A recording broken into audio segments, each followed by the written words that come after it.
What's going on, guys? Welcome back to the channel. Some big news today coming out regarding the Solstice of Heroes event happening in July.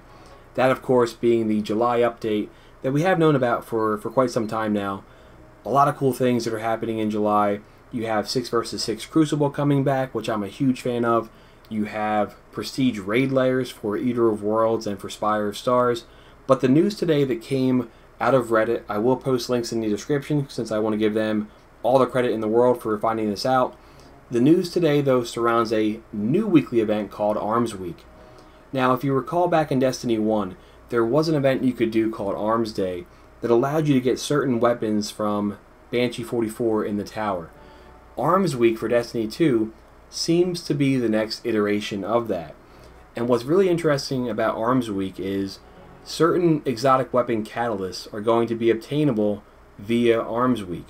For instance, some of your favorite weapons like Rat King or Service Regime, to get the catalyst for those weapons, you're going to have to complete a weekly Nightfall Strike that's part of Armsweek that week.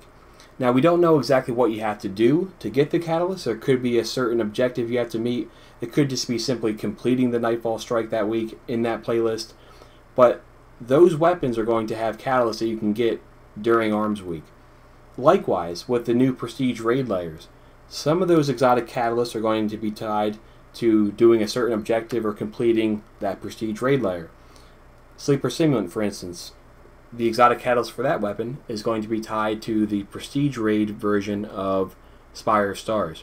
So I like that they are adding this Armsweek back. It's nice that they're reinvigorating or reincorporating something like Arms Day into Destiny 2. It's also a good way, too, I think, to add potentially new wrinkles to Nightfall Strikes, whether it be certain modifiers or certain objectives to do during them, or having something completely outside of the box, like a Black Spindle secret, during some of these Nightfall Strikes.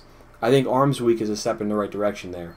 It's nice to have some balance and variety with how you get your exotic weapon catalysts, having some being generated or done via RNG versus having some that are objective-based like Armsweek will be. I do think it's a step in the right direction. So I was already pumped for the Solstice of Heroes event. I love a lot of the changes that they're bringing back or making for that July update. This Armsweek is, I think, an even cooler thing that they're doing now, so I'm really, really excited for that. Let me know if you're also excited too. Let me know if you've heard about this. I'm curious to see what other people think. Most importantly, though, thanks for watching, and we'll catch up soon.